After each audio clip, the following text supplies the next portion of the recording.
돈 앞에서 사람의 본색이 드러난다고 하죠. 평생 가까이 지냈던 사람이 돈 문제 하나로 완전히 달라지는 걸 목격하신 적 있으신가요? 아니면 내가 그 상황의 당사자가 되어서 믿었던 사람에게 배신당하고 혼자 밤을 지새우신 적 있으신가요? 한 분의 이야기를 들어드리겠습니다. 경기도에 사시는 62살의 박 선생님은 30년 넘게 알고 지낸 친구가 있었습니다. 젊은 시절부터 함께 사업도 하고 서로 어려울 때마다 등을 기대며 살아온 그런 사이였습니다. 그런데 몇 년 전 박 선생님이 퇴직금과 노후, 자금을 모아둔 돈 중 일부를 그 친구의 사업에 빌려주면서 모든 것이 달라졌습니다. 처음에는 고맙다며 연락이 왔습니다. 그런데 어느 순간부터 전화를 받지 않기 시작했습니다. 명절이 되어도 연락이 없었고 공통 지인을 통해 소식을 들으면 그 친구는 잘 살고 있다는 것이었습니다. 박 선생님은 돈보다 더 큰 것을 잃었다고 했습니다. 30년의 시간과 사람을 믿었던 자신의 마음이었습니다. 이런 일이 남의 이야기처럼 느껴지지 않으시는 분들이 많으실 겁니다. 나이가 들수록 돈 앞에서 사람의 본색을 목격하는 일이 더 많아집니다. 왜 그럴까요? 그리고 우리는 앞으로 어떤 사람을 곁에 두어야 할까요? 다산 정영용 선생의 가르침과 사람의 마음에 관한 깊은 이야기를 통해 오늘 이 시간 천천히 함께 풀어가 보겠습니다. 앞으로도 이런 인간관계의 지혜와 삶의 이야기를 나누고 싶으시다면 구독과 좋아요 한번 눌러주시면 큰 힘이 됩니다. 사람의 본성에 대해 이야기할 때 우리는 종종 원래 그런 사람이었겠지라고 쉽게 말합니다. 그런데 정말 그럴까요? 사람은 처음부터 나쁜 경우도 있지만 더 많은 경우는 돈이라는 강력한 자극 앞에서 평소와는 전혀 다른 모습이 튀어나오는 것입니다. 평소에는 따뜻하고 배려심 많아 보이던 사람이 이익이 걸린 순간 돌변하는 것을 우리는 수없이 목격해왔습니다. 심리학에서는 이것을 상황의 힘이라고 설명합니다. 사람의 성격이 고정되어 있는 것이 아니라 어떤 상황에 처하느냐에 따라 행동이 급격히 달라질 수 있다는 것입니다.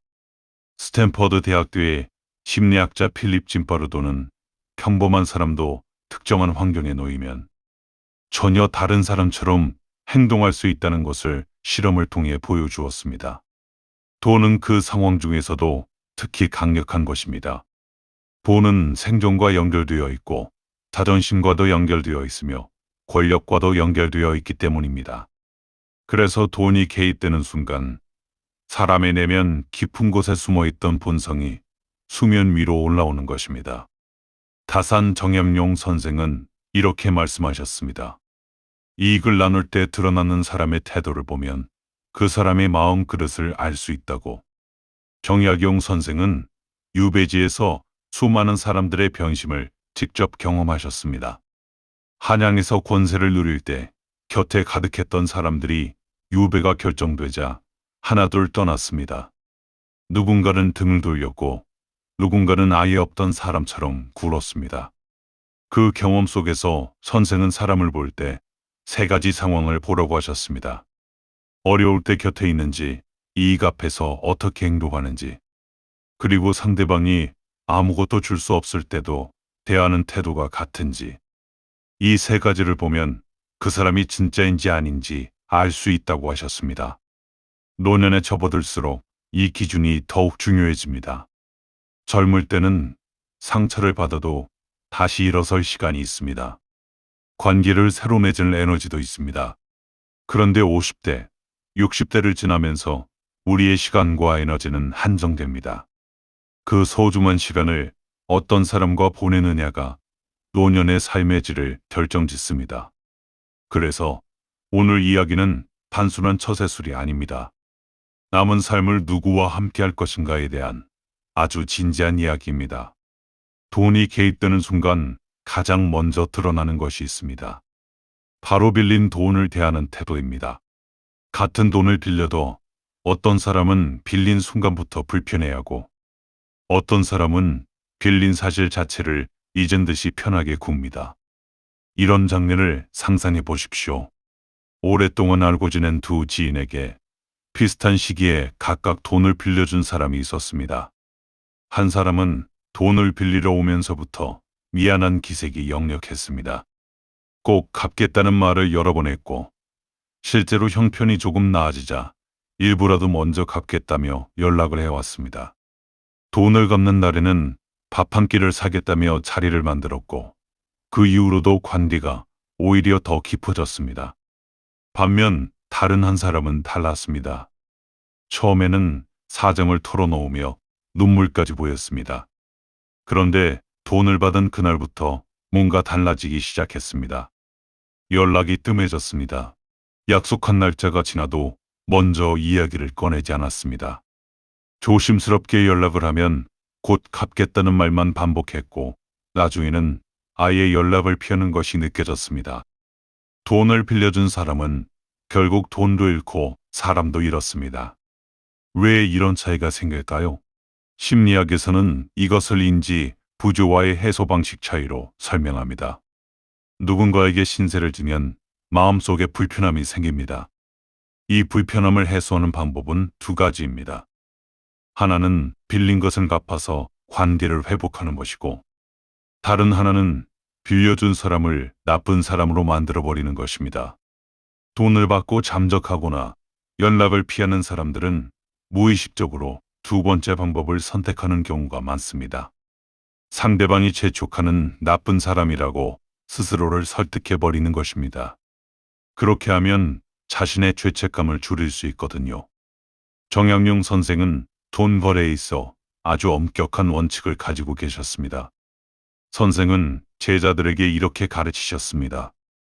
은혜를 입고도 갚으려 하지 않는 사람은 그 사람의 마음 안에 고마움이 없는 것이니, 그런 사람과의 관계는 처음부터 다시 생각해야 한다고. 이것은 냉정한 말이 아닙니다. 오히려 우리 자신을 지키기 위한 지혜입니다. 여러분께서 만약 비슷한 경험을 하셨다면 부디 스스로를 탓하지 마십시오. 좋은 마음으로 도왔던 자신을 원망할 필요가 없습니다. 다만 앞으로는 돈이 오가는 관계에서 그 사람이 어떤 태도를 보이는지 조금 더 일찍 눈여겨보시길 바랍니다. 돈을 빌린 후의 태도, 그것만으로도 그 사람의 진심을 충분히 읽을 수 있습니다. 두 번째로 돈 앞에서 드러나는 특징이 있습니다. 바로 공동의 이익을 나눌 때 생기는 태도입니다. 함께 힘을 합쳐 무언가를 이루었을 때 그 결실을 어떻게 대하느냐를 보면 그 사람의 인성이 고스란히 보입니다. 실제로 있었던 이야기입니다.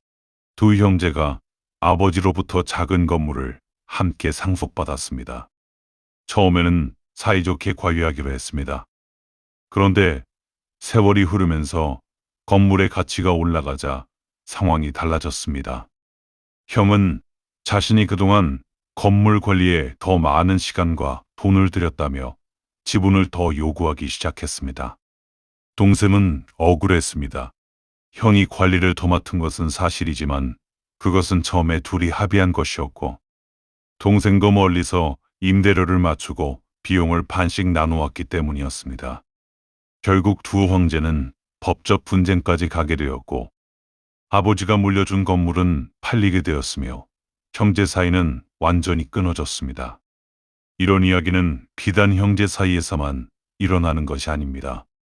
오랜 친구 사이에서도, 동업자 사이에서도, 심지어 부부 사이에서도 일어납니다.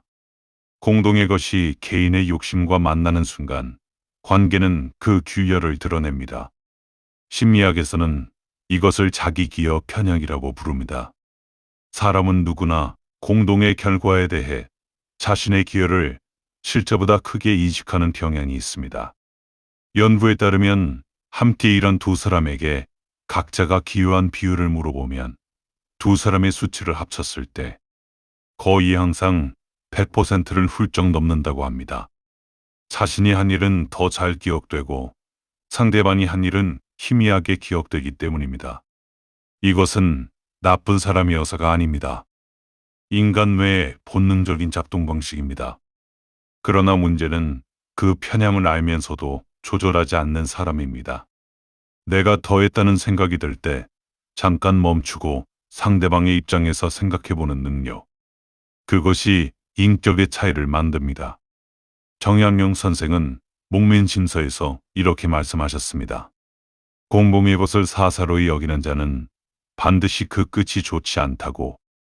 함께 이룬 것을 혼자 더 차지하려는 마음, 그 마음이 결국 관계를 파괴하고 자신도 무너뜨린다는 것입니다. 노년에 함께할 사람을 고를 때 이 기준을 꼭 기억하십시오. 작은 것이라도 함께 나누었을 때 자신의 기여를 과장하지 않는 사람, 상대방의 몫을 당연히 인정하는 사람, 그런 사람이 노년을 함께할 진짜 곁이 됩니다. 반대로 작은 이익 앞에서도 자기 것을 더 챙기려는 사람은 더 큰 이익 앞에서는 훨씬 더 노골적으로 변한다는 것을 기억하십시오. 세 번째로 살펴볼 것은 상대방이 어려울 때 돈을 빌려달라는 상황에서의 태도입니다. 이것은 앞서 이야기한 빌린 돈을 갚는 문제와 반대의 경우입니다. 내가 어렵거나 혹은 내 가족이 어려울 때 가까운 사람에게 손을 내밀었을 때의 반응을 보면 그 관계의 본질이 드러납니다. 두 분의 이야기를 들어보겠습니다. 비슷한 시기에 남편을 여의고 혼자가 된 두 여성이 있었습니다. 한 분은 갑자기 의료비가 생겨 주변에 도움을 요청했습니다. 평소에 자주 어울리던 친구들 중 어떤 이는 사정을 듣자마자 자신도 요즘 힘들다며 미리 선을 그었습니다. 어떤 이는 아는 척은 했지만 구체적인 도움은 없었습니다. 그런데 오히려 평소에 그다지 가깝지 않다고 생각했던 이웃이 조용히 찾아와 작은 봉투를 내밀었습니다. 부담 갖지 말고 형편이 되면 갚아도 되고 아니어도 된다며. 그 이웃이 오늘날 그분의 가장 가까운 벗이 되었습니다. 다른 한 분은 반대의 경험을 하셨습니다. 자식처럼 아끼던 조카가 사업 자금이 필요하다며 찾아왔습니다. 여윳돈이 많지 않았지만 그동안 쌓아온 정을 생각해 노후 자금을 털어 도와주었습니다. 그런데 사업이 어렵게 되자 조카는 연락을 끊었고 명절에도 얼굴을 비추지 않았습니다. 그분이 나중에 하신 말씀이 마음에 걸립니다. 돈이 아깝지 않아요. 그냥 그 사람이 그런 사람인 줄 몰랐던 것이 서러울 뿐이에요. 이 두 이야기는 중요한 진실이 담겨 있습니다. 어려운 상황은 사람을 가려냅니다. 평소에 화려하게 잘해주던 사람이 정작 내가 어려울 때 돌아서는 경우가 있고, 조용히 존재하던 사람이 진심 어린 손을 내미는 경우가 있습니다. 심리학에서는 이것을 관계의 비대칭성이라고 설명합니다. 관계는 주고받는 것이 균형을 이룰 때 건강하게 유지됩니다. 그런데 어떤 관계는 처음부터 한쪽이 주기만 하는 구조로 형성되어 있습니다. 그것이 오랫동안 유지되면 받는 사람은 받는 것을 당연하게 여기게 되고, 주는 사람이 어려운 상황이 되었을 때 역할이 바뀌는 것을 견디지 못합니다. 그런 관계는 사실 처음부터 진짜 관계가 아니었던 것입니다. 정약용 선생은 이렇게 말씀하셨습니다. 은혜는 베풀 때 크게 베풀고 기대는 작게 하라고. 이 말은 사람을 돕지 말라는 것이 아닙니다. 도왔다고 해서 상대방이 반드시 같은 마음으로 돌아올 것이라는 기대를 내려놓으라는 것입니다. 그 기대를 내려놓을 때 비로소 진짜로 나를 아끼는 사람과 그렇지 않은 사람이 더 또렷하게 보이기 시작합니다. 어려울 때 곁에 있어주는 사람, 그 한 사람이 100명에 좋을 때 친구보다 소중합니다. 노년으로 갈수록 그 한 사람을 알아보는 눈이 더 중요해집니다. 네 번째로 이야기할 것은 유산과 상속을 둘러싼 인간의 본색입니다. 이것은 많은 분들이 직간접적으로 경험하셨을 주제입니다. 부모님이 연로해지시거나 건강이 나빠지실 때 형제들과 친척들이 갑자기 자주 드나들기 시작하는 것을 보신 적 있으시죠? 그리고 그 관심이 진심인지 아니면 재산에 대한 기대인지 구분하기가 어려웠던 경험도 있으실 겁니다. 한 집안의 이야기입니다. 연로하신 어머니를 모시고 사는 큰딸이 있었습니다. 오랫동안 어머니 곁에서 병수발을 들고 병원을 오가고 밤잠을 줄여가며 어머니를 돌봤습니다. 그런데 어머니의 건강이 더 나빠지시면서 재산 이야기가 나오자 평소에 바쁘다며 찾아오지 않던 남동생이 갑자기 자주 어머니를 방문하기 시작했습니다. 좋은 음식을 들고 오고 어머니께 다정한 말을 건네며 어머니에게 슬그머니 유리한 이야기를 심기 시작했습니다. 큰딸은 배신감보다 허탈감이 더 컸다고 했습니다.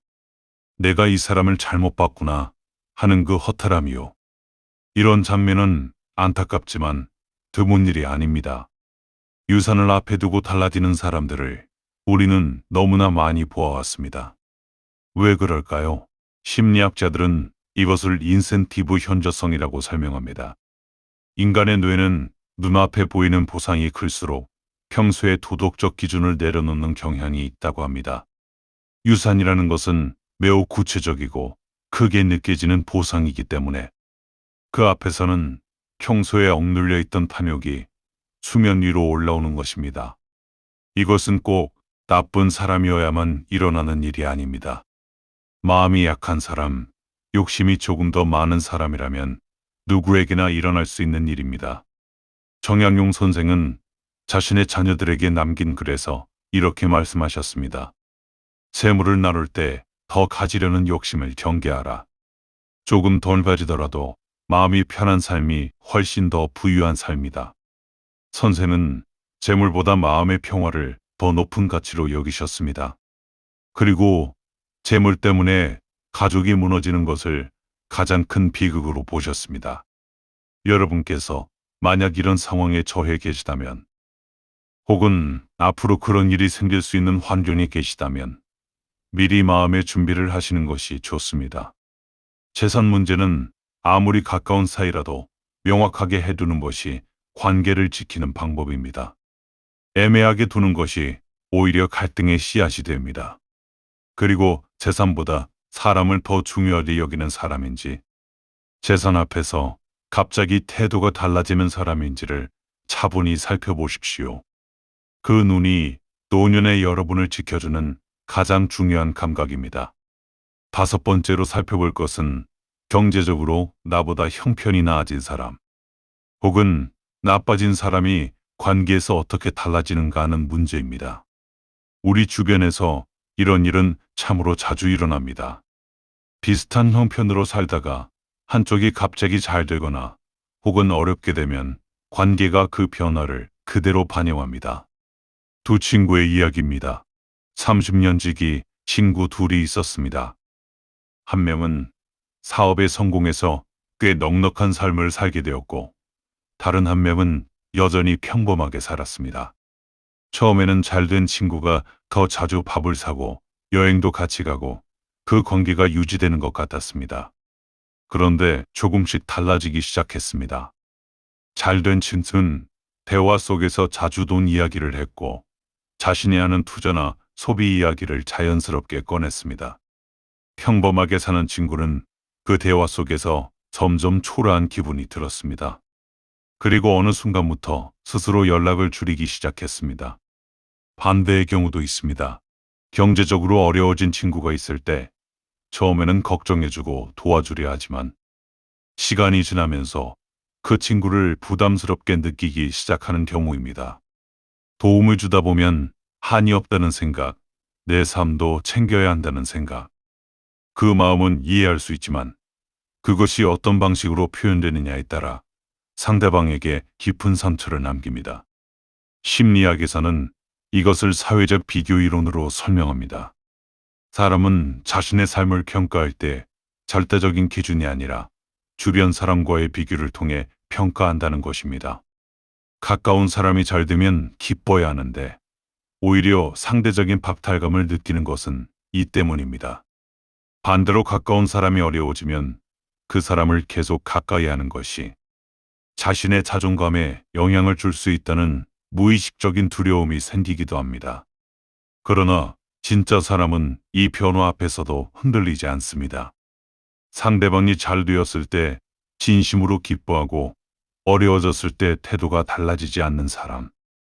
그런 사람이 얼마나 소중한지 우리는 나이가 들수록 더 깊이 알게 됩니다. 정약용 선생은 진짜 벗의 조건에 대해 이렇게 말씀하셨습니다. 내가 잘 될 때도 못 될 때도 나를 대하는 태도가 한결같은 사람이 진정한 벗이라고.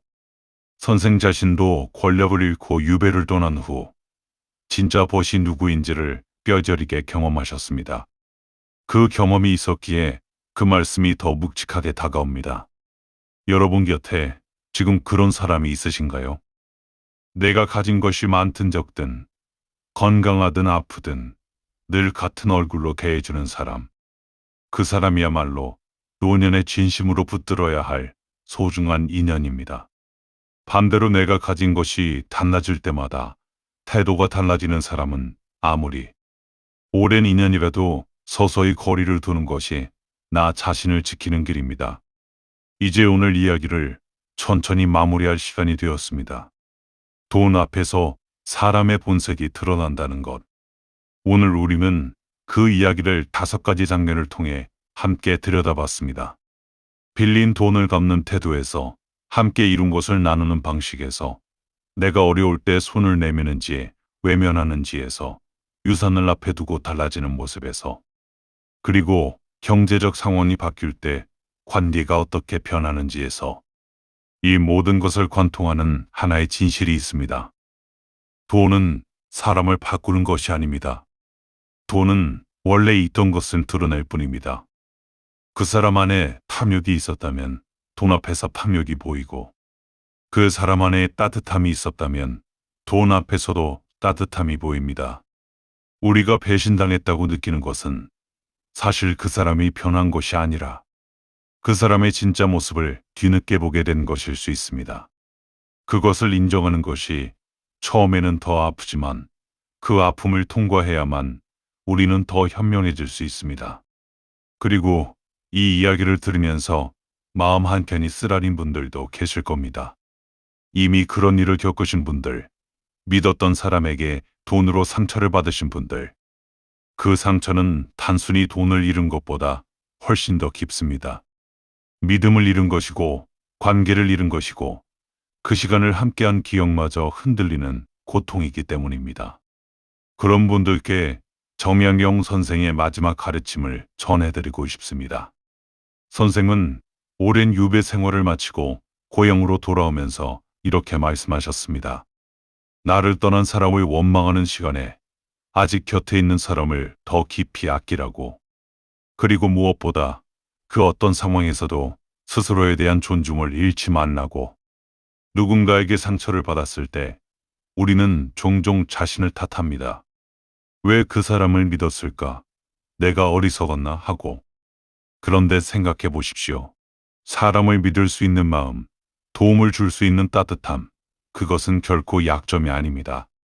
그것은 여러분이 가진 가장 큰 품격입니다. 그 품격을 이용한 사람이 잘못된 것이지, 품격 있게 싸운 여러분이 잘못된 것이 아닙니다. 앞으로의 시간은 다릅니다. 지금까지 살아오면서 사람을 보는 눈이 생겼고, 진짜와 가짜를 구분하는 감각이 생겼습니다. 그 감각을 믿으십시오. 화려하게 잘해주는 사람보다 꾸준하게 한결같은 사람을 가까이 하십시오. 말이 많은 사람보다 어려울 때 조용히 곁에 있는 사람을 붙드십시오. 이익이 될 때만 나타나는 사람은 아무리 오랜 인연이라도 적당한 거리를 두십시오. 그리고 무엇보다 자신을 귀하게 대하십시오. 여러분의 시간은 소중합니다. 여러분의 마음은 소중합니다. 여러분의 노년은 진짜 사람들과 함께할 자격이 있습니다. 오늘 이야기가 마음에 닿으셨다면 주변에 비슷한 경험을 하고 계신 분들께 이 영상을 전해주세요. 혼자 앓고 계신 분들에게 작은 위로가 될 수 있을 겁니다. 구독과 좋아요도 눌러주시면 감사하겠습니다. 앞으로도 이런 인간관계의 지혜와 삶의 이야기를 계속 나눠드리겠습니다. 오늘도 끝까지 함께해 주셔서 진심으로 감사드립니다.